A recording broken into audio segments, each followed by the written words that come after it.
conmigo a la palabra de Dios. Este es el pasaje justamente del devocional del día de hoy, pero no necesariamente quiero caminar solo sobre este pasaje, sino lo tomo como punto de partida para charlar sobre el tema semanal, que es la vida o mi vida, o sea, su vida. El tema de esto, de vivir, ¿de qué se trata?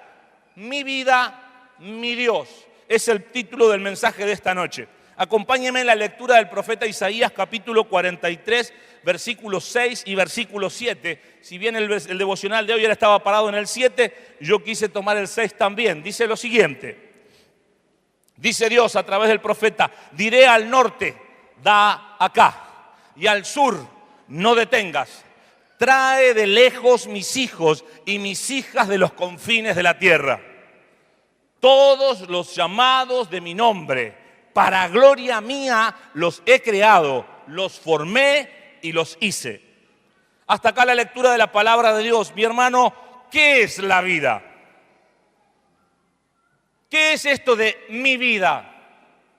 ¿Qué se trata? ¿Qué sentido tiene la vida? La vida es meramente percibir que existo. La vida es solamente respirar. La vida tiene que ver con que nuestro corazón lata, nada más que eso. ¿De eso se trata la vida o hay algo mucho más dando vuelta en el asunto? Por supuesto que la palabra de Dios nos anima a que sí, hay muchísimo más dando vuelta en el asunto. No es solamente que vos existas y de repente o te sientas confrontado con alguna de las preguntas existenciales que alguna vez podés haber tenido o quizás las estás enfrentando hoy. El para qué vivir, el para qué existir, el por qué vivo, el por qué respiro y de repente estar en la vida o en esto de respirar y de que el corazón lata simplemente dando vueltas y dando vueltas sin sentido. Cuando era chico, y lo uso todavía, en la región donde me crié, en Piedra Echada, a unos 100 kilómetros de acá, un paraje del ferrocarril, había un vecino que era de muchos dichos, esos dichos de campo, ¿verdad? Entonces cuando él hablaba de que algo se demoraba mucho o andaba sin sentido, él decía: este está dando vuelta como tábano sin cabeza. No sé si lo escuchó. Algún día se me ocurrió probar por qué decía eso. Entonces me encontré un tábano y le corté la cabeza. Y el tábano sin cabeza aletea y aletea hasta que se le acaba la pila. Es correcto. A veces usted y yo andamos por la vida sin un rumbo ni un sentido, sino como tábano sin cabeza. Otro dijo, perdóneme, introducción, ¿no? Otro dijo: este da más vuelta que el laucha dentro de una majuana. Entonces me empecé a imaginar la laucha dentro de la majuana. Cuando alguna lauchita esa del campo, por razones de equivocar el rumbo, se caía dentro de una majuana de 10 litros, que venían hace años, venían esa majuana de 10 litros y hasta de más también, no podía salir. Entonces entraba a dar vuelta y vuelta y vuelta y vuelta y vuelta y jamás salía de esa botella porque no podía trepar el vidrio. A veces usted y yo andamos en la vida respirando y con el corazón que late, pero dando vueltas como laucha dentro de una majuana. Sin sentido y sin poderle encontrarle la vuelta o la salida al asunto. ¿De qué se trata la vida? Este pasaje que acabamos de leer es Dios mismo hablándole a su pueblo a través del profeta Isaías y presentándose delante del pueblo como el creador. Esto a los que vienen yo los creé, yo los formé, yo los hice, dice Dios. Y son mis hijos, expresa el Señor. Curiosamente, en el desarrollo de la vida, es algo que usted y yo tenemos que entender, de que Dios quiere llegar a nosotros y manifestarse como el creador, como el formador y como el hacedor. Pero sin dudas, una de las formas en las cuales Dios quiere manifestarse para con usted y para conmigo es como Padre. Porque no solo nos creó, no solo nos dio forma, no solo nos hizo, sino que se establece como Padre de un grupo de hijos, o de usted y de mí. Van a ser estos montones de hijos que van a venir de diferentes lugares porque Dios está dando órdenes a los puntos cardinales que traigan a esos hijos a este lugar, o que traigan esos hijos a su iglesia, que traigan esos hijos al lugar de redención. Sin duda sucederá así, porque Él los formó para su gloria. ¿Para qué Dios te formó? No para que andes dando vuelta como laucha dentro de una majuana, ni como tábano sin cabeza, sino para que seas instrumento de su gloria. Para eso Dios te creó, para eso Dios te dio vida, para eso Dios te permite respirar, para eso late tu corazón. Yo los creé, dijo Dios, yo los formé, yo los hice para mi gloria. En el devocional del día de hoy, espero que lo haya leído o visto, nos enseñaba el pastor Carníbal que en el Antiguo Testamento solamente 2 veces aparece Dios como Padre, pero resulta que en Juan, en el Evangelio de Juan, Jesucristo empieza a manifestar a Dios y lo nombra más de 120 veces Padre. Entonces es evidente que en el tiempo que usted y yo estamos viviendo, que es la realidad de la iglesia de Jesucristo manifestándose en el mundo como parte del cuerpo de Cristo o como siendo el cuerpo de Cristo, es inevitable darnos cuenta de que Dios está revelándose a usted y a mí como Padre. Como aquel que no solo te creó, te formó y te hizo, sino aquel que es tu mentor, tu ayudador, tu fortaleza, tu proveedor. Dios es el Padre de tu vida, Dios es el Padre de todo lo que sos y Él está esperando como Padre eterno que vos y yo vivamos para su gloria. El apóstol Pablo, escribiéndole a los Corintios en su primera carta, les dice, entre otras cosas, en medio del desorden de las comidas que ellos estaban teniendo: si pues coméis o bebéis o hacéis otra cosa, hacedlo todo para la gloria de Dios. No hay otra razón por la cual vos y yo existimos. No hay otra razón por la cual respirás. No hay otra razón por la cual tenés capacidad de hacer, si no es justamente para darle gloria a Dios, o para hacerlo para la gloria de Dios. Si comés, si bebés o si haces cualquier otra cosa, es para la gloria de Dios. Debe ser para que Dios sea glorificado a través tuyo y a través de tu persona. Así es como Dios plantea en su palabra mi vida, tu vida, mi vida y Dios. Ahora, déjeme caminar por otra enseñanza o por la misma enseñanza, pero desde otro versículo, para que usted y yo hablemos desde lo práctico. Usted dice, sí, pastor, entiendo, buenísimo, tengo que ser instrumento de gloria, bárbaro. ¿Y ahora qué hago? Simplemente me paro en una esquina y me pongo a gritar a los 4 vientos, gloria a Dios, gloria a Dios, gloria a Dios, gloria a Dios. Y después de 8 horas me voy a comer como gloria a Dios, y me vuelvo a pararme en la esquina una vez más, gloria a Dios, o hay algo más. Por supuesto que la palabra de Dios también es contundente a la hora de enseñarnos a glorificar a Dios. Por supuesto que en el asunto está que usted exprese verbalmente el darle gloria a Dios. Pero ¿cómo es esto de darle gloria a Dios desde lo práctico? Acompáñeme en otro pasaje, Josué capítulo 24, versículo 14. Habla de la practicidad, del desarrollo de la vida de alguien que está en el asunto de vivir para Dios y de darle gloria a Dios. Josué, ya llegando al final de sus días y estando delante de la audiencia del pueblo de Israel y estando ya en cierto reposo de la tierra, no habiéndola conquistado en forma absoluta, pero por lo menos teniendo cierto reposo de la tierra, le dice al resto del pueblo, ahora pues, temed a Jehová y servirle con integridad y en verdad, y quitad de entre vosotros los dioses a los cuales sirvieron vuestros padres, al otro lado del río y en Egipto, y servid a Jehová. ¿De qué se trata esto desde lo práctico de darle gloria a Dios? ¿De qué se trata? ¿Cómo hago yo con mi vida, con esto de respirar y de que el corazón lata para darle gloria a Dios? Josué, hablando con el pueblo, les explica desde lo práctico cómo era el asunto. Y lo primero que les dice en este pasaje que acabamos de leer, que para darle gloria a Dios, usted y yo tenemos que aprender a ser hijos que le teman.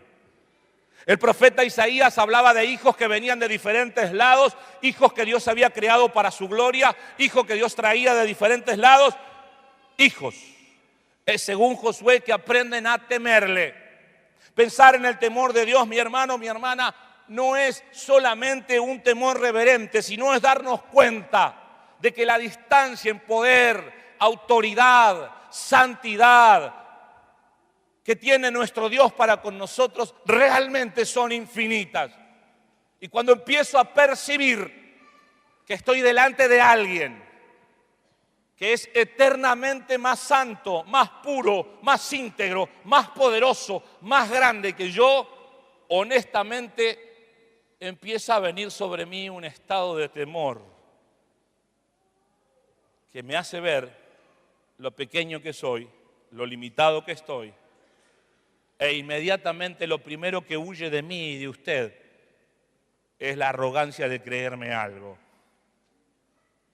Porque el mismo escritor de Proverbios en un determinado momento enseña y dice que para empezar a ser sabios, lo primero es temerle a Dios.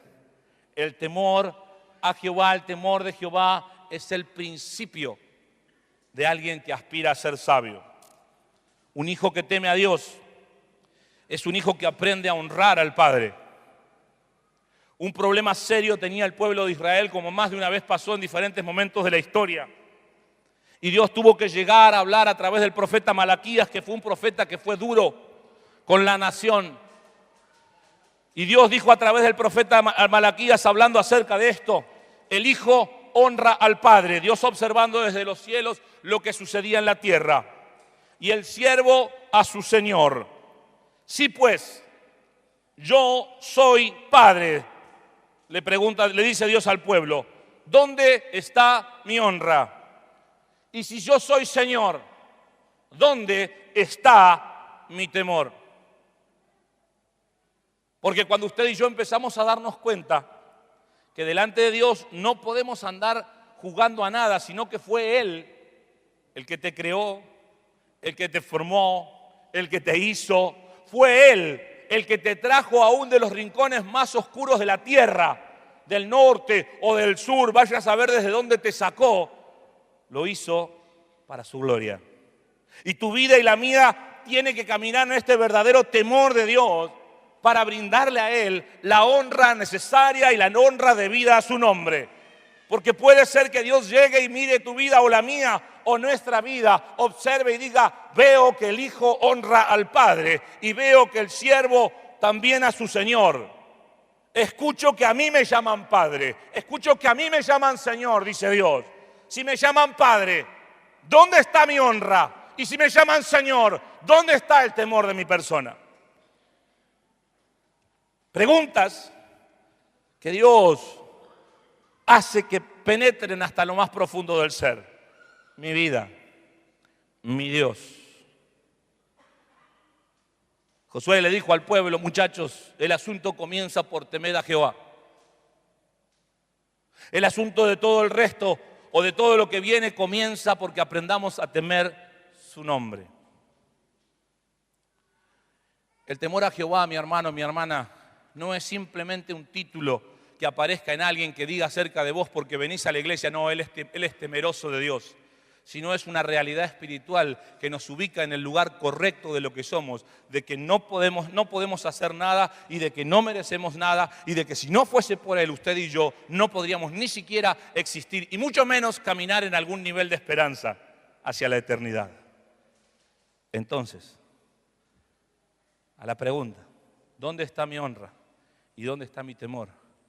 Probablemente si usted está bien alineado, sería uno de los que levante la mano y diga, aquí estoy, Señor.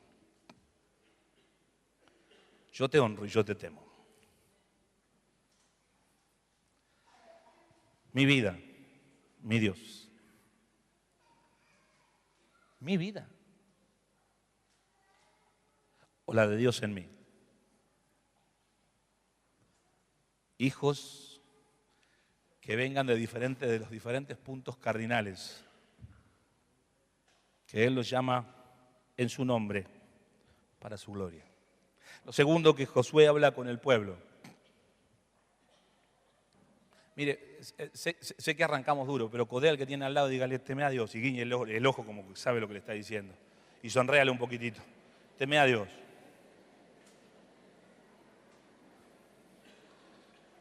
Alguna predicación por allí hablando acerca del temor de Dios. El temor de Dios nos lleva a la santidad, el temor de Dios nos lleva al amor, el temor de Dios nos lleva a la pureza, nos lleva a la sabiduría. En segundo lugar, lo que Josué habla con el pueblo y les enseña y le dice, muchachos, a Dios se les sirve.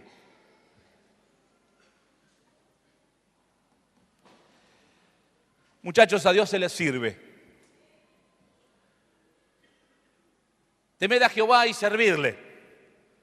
Porque la realidad es que su vida y la mía no está para que usted y yo alcancemos objetivos personales y nuestros. No hay problema con que lo haga, pero si esos objetivos personales no están alineados con los de Dios, entonces usted simplemente respira y late su corazón, y permítame la frase con la cual hicimos la introducción, usted sigue dando vueltas como el aucha dentro de la marihuana o sigue dando vueltas como tábano sin cabeza.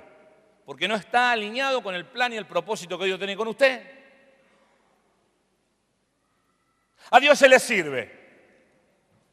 Dios quiere una comunidad de hijos que le sirvan y que le sirvan por amor. Por supuesto que Dios en la Biblia nos dice a usted y a mí que somos siervos de Dios. Somos esclavos de la persona de Jesucristo. Por supuesto que es así. Pero permítame simplemente contarle la historia de algún que otro esclavo de la época justamente donde existía la esclavitud legalmente hablando.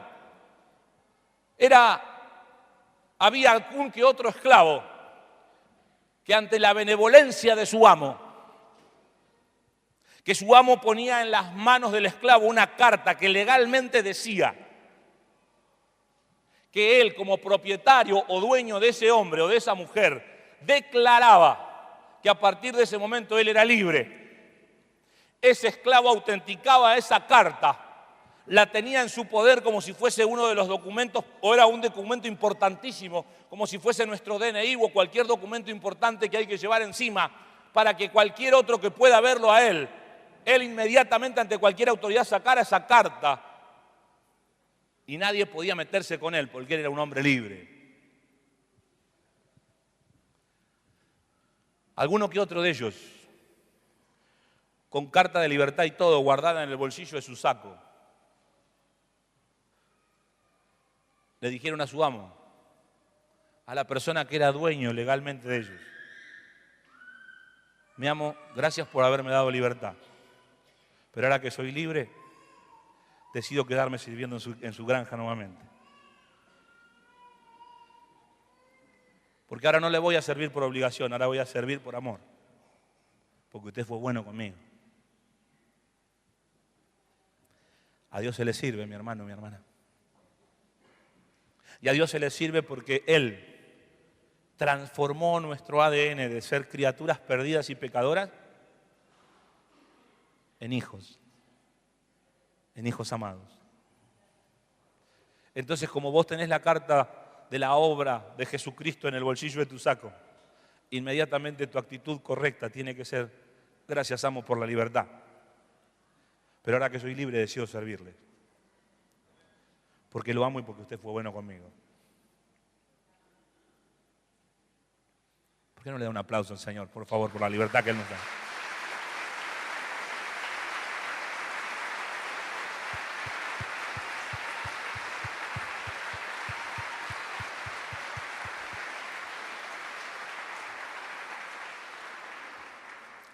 Hay personas que nunca se dan cuenta que Dios ya puso en su corazón la carta de la libertad. Entonces su actitud de servicio para con Dios es una relación que curiosamente sigue obligada. Porque lo único que conocen es la esclavitud del pecado y ahora esclavos de Cristo. Y no digo que esté mal, digo que está bien, pero relacionarse de esa manera no alcanza. Porque Dios no quiere que usted y yo simplemente le sirvamos por ser esclavos de Él, sino quiere que porque somos hijos decidamos servirle. La relación de aquel personaje que nos cuenta el Evangelio acerca de un muchacho que se fue de su padre, que le pidió los bienes, que lo malgastó todo y que cuando ya no daba más dijo: voy a volver a la casa de mi padre, por lo menos allá los jornaleros comen y tienen donde dormir, no le voy a pedir nada a mi padre, solo eso, que me deje comer, trabajar y vivir en casa, nada más. Ni siquiera quiero que me reciba como un hijo. La actitud de ese muchacho que se fue y despilfarró todo, más allá de que por supuesto hizo equivocadamente, tenía en claro quién era, porque nunca negó la realidad de que era hijo. Hijo descarriado, pero hijo. Curiosamente es la Biblia que nos cuenta también la historia de su hermano, el mayor, que cuando ve que el padre celebra el regreso del hijo menor, aquel pecador que había despilfarrado todo, el hermano mayor se queja delante de su padre y le dice: Padre, todos estos años te he servido y nunca me diste nada. El concepto, el paradigma del hermano mayor era la de un esclavo para con su papá.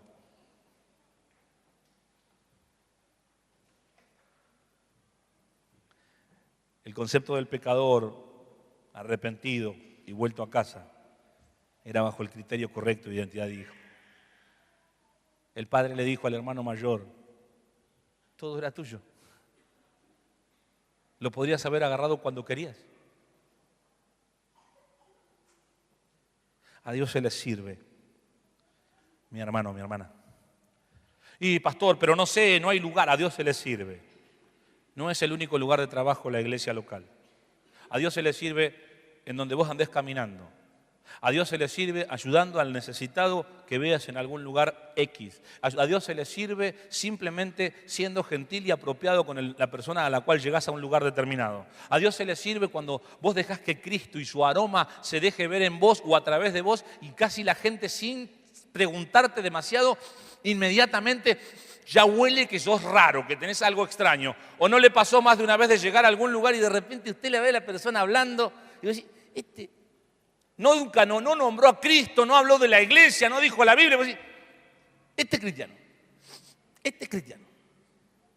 Llegás a un almacén y decís: escuchás, lo ves, la sonrisa, los ojos, la forma de expresar. Este es cristiano. Y lo lindo es cuando vos decís: ¿usted es cristiano, no? Y el hermano dice: sí. Y ahí cobramos coraje. Yo también. ¿Verdad? Hay que como que cobramos coraje. O sea, ya somos dos, vamos en patota, ¿qué tanto?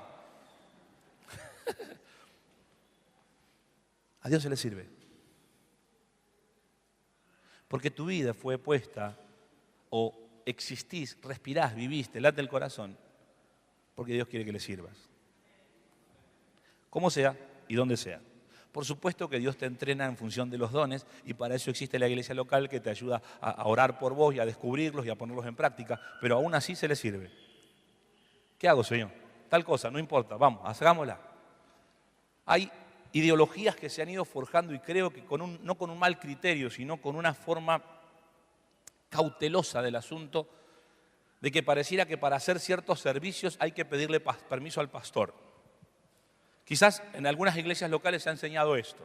No digo que no lo sepamos por una cuestión de cuidado a tu persona, pero si tenés que orar por un enfermo, no me pidas permiso a mí, ya tenés permiso divino.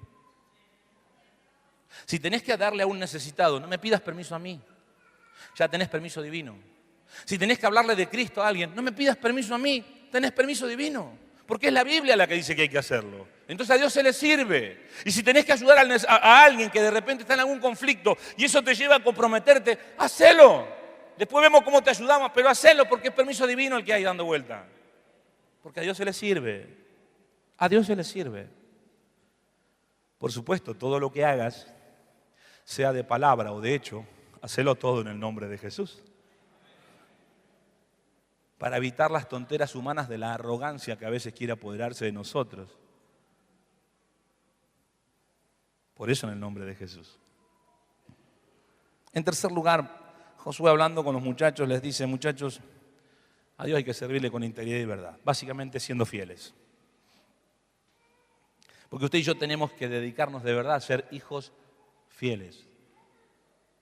Si Dios nos trajo de algún rincón, de algún extremo del mundo o de el malestar en el que estábamos, es para que aprendamos a serle fieles. Porque cuando usted y yo desarrollamos fidelidad o caminamos en fidelidad, es entonces donde Dios se ve motivado, permítame este término, aunque nadie lo motiva a Dios, Dios simplemente es Dios, a poder trabajar intensamente con usted. La fidelidad tiene que ser una cualidad de los hijos de Dios, innata en cada uno que dice ser hijo de Dios. Porque es imposible que un hijo de Dios que tenga los genes de Dios en su ser no sea fiel como Dios es fiel. Ahora, claro que en el proceso de nuestra humanidad y carnalidad más de una vez le erramos. Por eso es necesario trabajarla para poder crecer en que respondamos apropiadamente a la confianza que se nos ha depositado. Eso es ser fiel.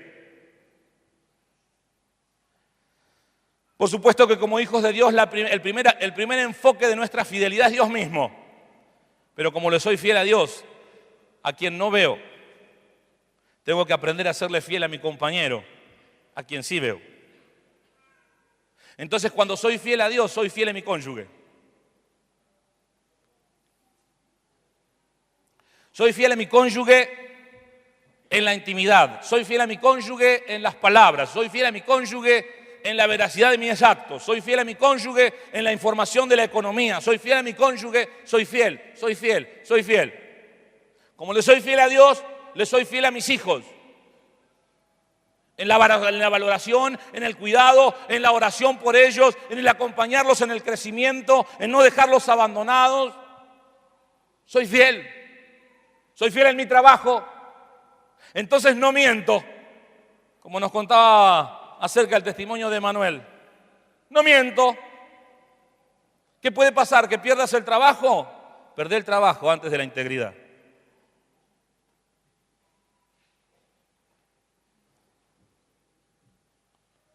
Porque fue Job el que en un momento muy duro de su vida dijo, hasta que me muera voy a guardar mi integridad.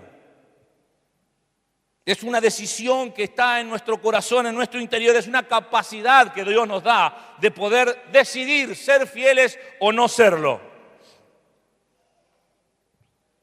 Ser fieles nos da credibilidad, hace que los demás puedan creer un poquito más en nosotros, porque somos fieles. Cuando la gente se empieza a dar cuenta que vos sos fiel y que entre otras cosas no mentís, no va a poder doblarte y va a empezar a amoldarse a vos y no vos a ellos. El ser fiel extiende el manto de confianza. Una de las cosas más ásperas del trabajo pastoral es lo relacionado a la confianza que a veces se pierde entre los hermanos y sobre todo entre los cónyuges. Porque una vez que la confianza es perdida porque uno de los dos no fue fiel, hay que trabajar intensamente y arduamente para recuperar esa confianza. Pero cuando el ambiente viene en un estado genuino, real y verdadero de fidelidad de ambas personas, el manto de confianza se extiende y no hay ningún tipo de problemas. ¿Cuántos de los que están acá alguna vez su hijo, por supuesto que espero que con carnet de conductor, le pidió el auto? Y la primera vez que te lo pidió, vos decís,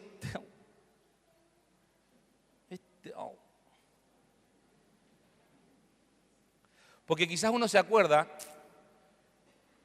bueno, yo hablo de mí, ¿no? Capaz no le pasó a usted. Yo me acuerdo de lo pícaro que era cuando me prestaban el auto.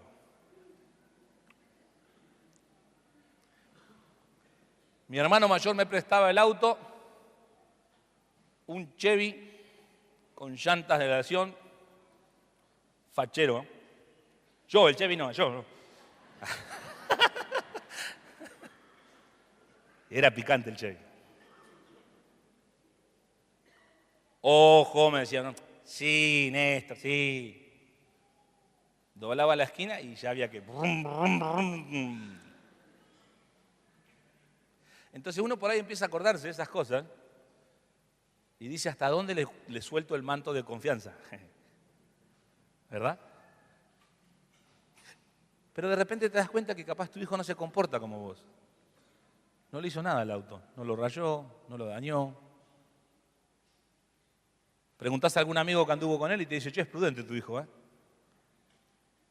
Ajá. Entonces se lo prestás la próxima con más liviandad. El manto de confianza se extendió. Y te das cuenta que más o menos caminan lo mismo y vos decís, bien, vamos por un poco. Porque cada vez que vos y yo aprendemos a ser fieles o a caminar en esto de la fidelidad, el manto de confianza, sobre todo de las otras personas, se extiende. Entonces tu palabra vale. Entonces vos decís, perdí el colectivo y todo el mundo cree que perdiste el colectivo. Pero capaz con veces anteriores, como no fuiste fiel y dijiste que perdiste el colectivo, pero mentira, y justo alguien te vio que no habías perdido el colectivo, que llegaste tarde por otra cosa, la manta se acorta. Cuando vos y yo empezamos a caminar en un nivel alto de fidelidad a Dios, Dios permanentemente extiende el manto, permítame la frase, de confianza para con vos. Porque siempre que vos y yo somos fieles a Dios, aunque lo que Dios puso en nuestras manos sea algo muy pequeño, Dios siempre va a estar pensando en promocionarte. Porque en aquel momento fue Jesús el que dijo, hablando acerca de un siervo, y le dijo, bien, buen siervo y fiel. Sobre poco has sido fiel, sobre mucho te pondré. Entonces la fidelidad a Dios está directamente relacionada con la promoción de lo que Dios pueda darme para que yo administre, maneje, viva o haga. Igual la fidelidad de mi persona para con mi cónyuge, mis hijos, mi trabajo, mi líder de barca, mi pastor, la congregación, está directamente ligada a los niveles de promoción que Dios pueda tener para conmigo. Hijos fieles. Y por último, Josué le dice al pueblo, muchachos, saquen del medio todos, a cualquier otra cosa que ustedes le quieran llamar Dios, solo Él. Solo Él. Josué le dice, muchachos, saquen del medio los ídolos de Egipto, saquen del medio lo que sirvieron sus padres antes, saquen del medio todo. Porque a partir de ahora es necesario darle final a ese asunto para poder volcarnos fielmente a decidir en serio servir a Jehová. ¿Qué pueden ser esas cosas? De hecho, eran prácticas ocultistas que venían acarreando de Egipto. Alguno capaz se había traído un amuleto de la suerte, alguno capaz se trajo algo de Egipto y dijo, no, esto me lo dio mi viejo cuando estábamos en Egipto y me dijo que el faraón le había dicho que no sé qué, que qué sé cuánto y lo tengo acá en el bolsillo porque me va a ir bien. Entonces, eso me lo dio mi papá, no lo puedo dejar de lado, me lo dio mi papá. Y todas esas cosas que a veces vienen amorosamente adornadas, pero tergiversadas en cuanto a lo que es la confianza en Dios. Entonces Josué le dice al pueblo, muchachos, se terminó el asunto, no se cree en nadie más ni en nada más, solo en Dios. Mis hermanos, solamente a partir de ahora no se va a creer en nadie ni en nada más, sino que en solo Jesucristo como el único y suficiente Señor de tu vida y de tu familia. Ningún amuleto puede llegar a suplir lo que Jesucristo puede darte. Ni la patita de conejo, ni la cintita roja, ni lo que tengas por ahí dando vuelta que lo guardaste, ni aquella cosa que quizás muy amorosamente tu familiar te regaló, pero que en realidad nada tiene que ver con la fe que estamos queriendo caminar en Jesucristo. Nada de eso, saca todo del medio. Jesucristo es el único. No solo es el único desde la perspectiva de nuestras decisiones, sino que la palabra de Dios nos dice porque en Él fueron creadas todas las cosas. Las que están en los cielos y en la tierra, visibles e invisibles, sean tronos o sean dominios, sean principados o sean potestades. Todo fue creado por medio de Él y para Él. Aleluya.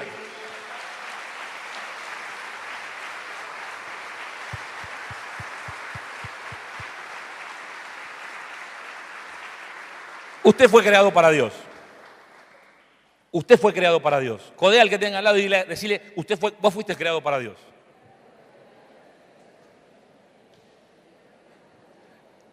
Ahora vuelva a mirarme. Usted fue creado para Dios y no para la promiscuidad sexual. Vuelva a mirarme. Usted fue creado para Dios y no para la mentira. Míreme, usted fue creado para Dios y no para la violencia. Usted fue creado para Dios y para los planes de Dios y no para la estafa. Usted fue creado para Dios. Espíritu, alma, cuerpo, sin ningún tipo de ídolo. Por más que venga desde mis viejos o desde mis abuelos. Espíritu sano, porque decido adorar a Dios y a nadie más. Alma sana, porque mis pensamientos, mi voluntad y mis emociones van a estar regidas por lo que Dios plantee. Porque mis pensamientos van a ser de paz, de amor y no de mal. Porque mis emociones van a estar alineadas con las del Espíritu Santo: amor, gozo, paz, paciencia, benignidad, bondad, fe, mansedumbre, templanza. Porque mi voluntad está rendida a Jesucristo. Y aquel haga lo que tiene que hacer en mí. Cuerpo sano, cuerpo sin ídolos, cuerpo puro desde lo sexual para Dios. Y si estás casado y Dios te da el permiso de tener sexo, disfrútalo con tu cónyuge. Pero si no estás casado, guárdate para Dios, por favor, sin importar la edad que tengas.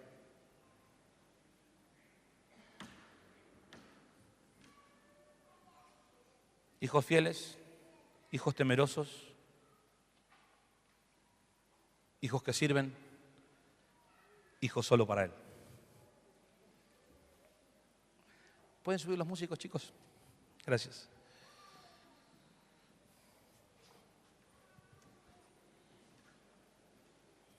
Déjenme concluir con esto y luego sí quiero orar e impartir o ministrar en el Espíritu, aparte de la palabra oración. Dice la Biblia, para cerrar y concluir, yo le hago un llamado de volver de todo corazón al Padre, porque mi vida no es mía, es de Dios. Dice la palabra de Dios en Primera de Pedro,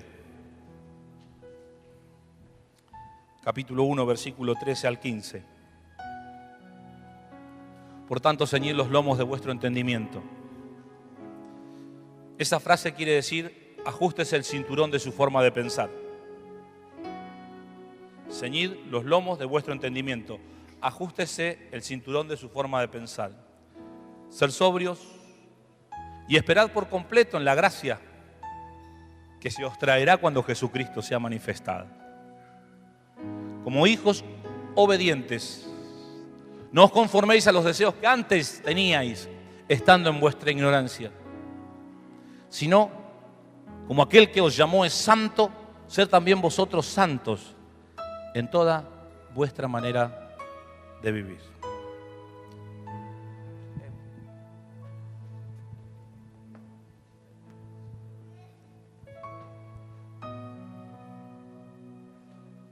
Yo hago un llamado en esta noche a volver al corazón del Padre.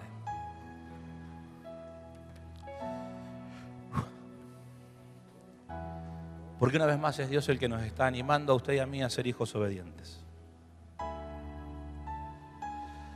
Una vez más es Dios el que nos está llamando por este pasaje de Pedro y lo que hemos compartido en esta palabra. Ajustar nuestra forma de pensar, aprender a ser estables, sobrios, pacientes, porque Cristo quiere manifestarse en nosotros. Pero mientras que llega la manifestación de Él, usted y yo tenemos que ser hijos obedientes. No amoldarnos ni conformarnos a lo que éramos antes. Y quizás lo antes no necesariamente tiene que ser hace 20 años, quizás lo antes fue antes de venir acá. Porque antes de venir acá, quizás fuiste violento. O quizás miraste lo que no tenías que mirar. O tocaste lo que no tenías que tocar. Entonces no se trata de un tiempo cronológico lejano, se trata del antes. Y una decisión puntual de tu parte y de la mía de ser un hijo obediente. Y de dejar que los genes de Dios, de santidad, de ser apartado para, se dejen ver mucho más en mí, como hijo obediente, de lo que quizás están viendo hasta el día de hoy. Cierre sus ojos, por favor.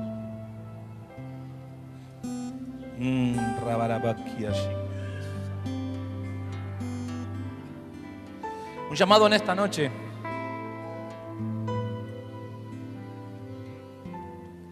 en esto de mi vida, mi Dios, es a volver al corazón del Padre.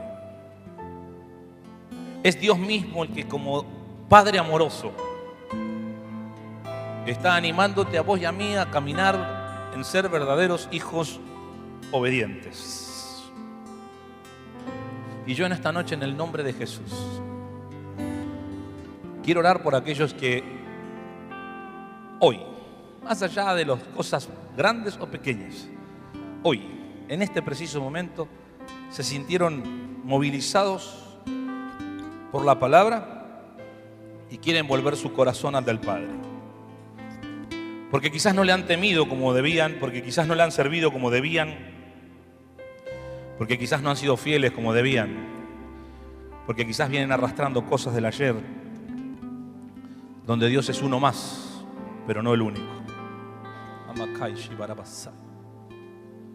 Mi hermano, mi hermana, en el nombre de Jesús, mi amigo, en esta noche, una vez más, la invitación es de volver al corazón del Padre. La invitación es de volver al corazón del Padre. Mi vida, mi Dios,